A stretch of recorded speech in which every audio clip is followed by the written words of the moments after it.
first day of lockdown?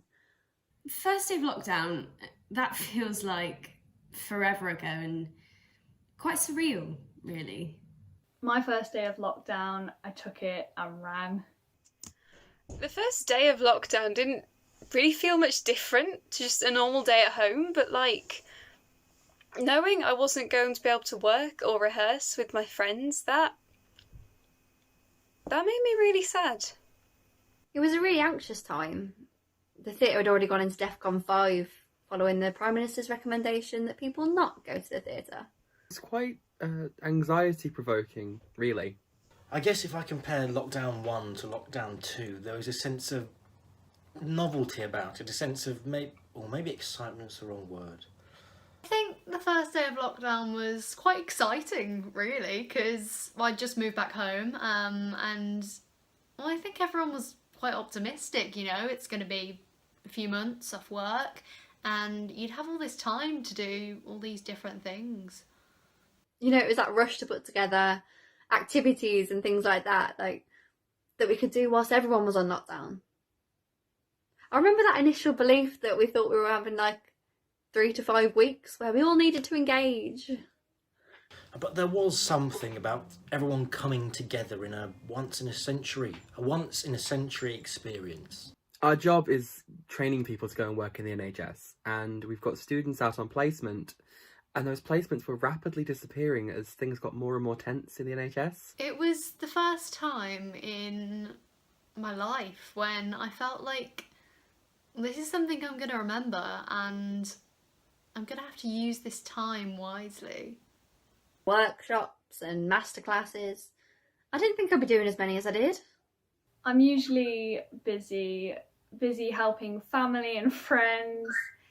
It was me time, but I soon got bored. The kids are off school, you can't go to work, you can't go to the shop, you can't go for a meal, so I just think it feels a bit surreal, really. I had all sorts of good intentions of starting off with homeschool, so the first couple of days were getting pencils and colouring books and paints and all that sort of thing together.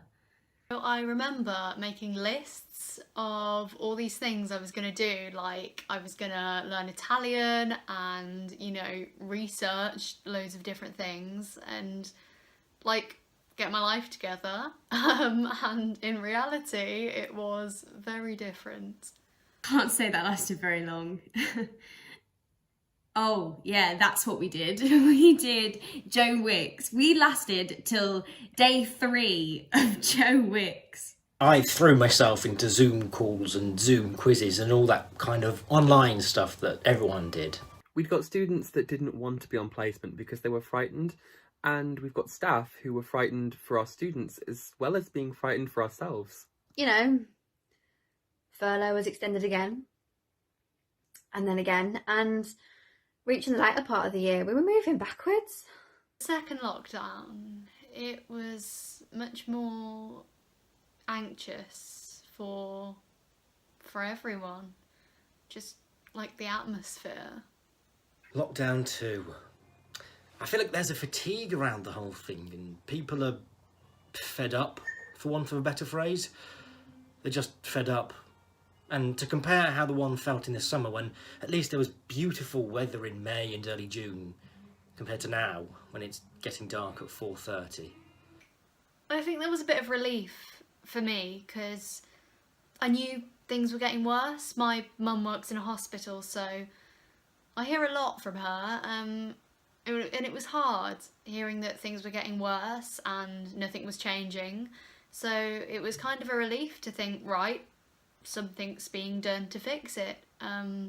But it was also like, fuck, another lockdown.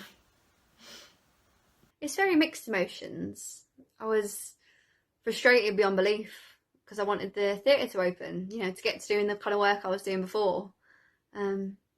But equally, the second lockdown felt like the right thing to be doing. But yeah, it was fine. Me and my housemates got drunk, so it wasn't too bad.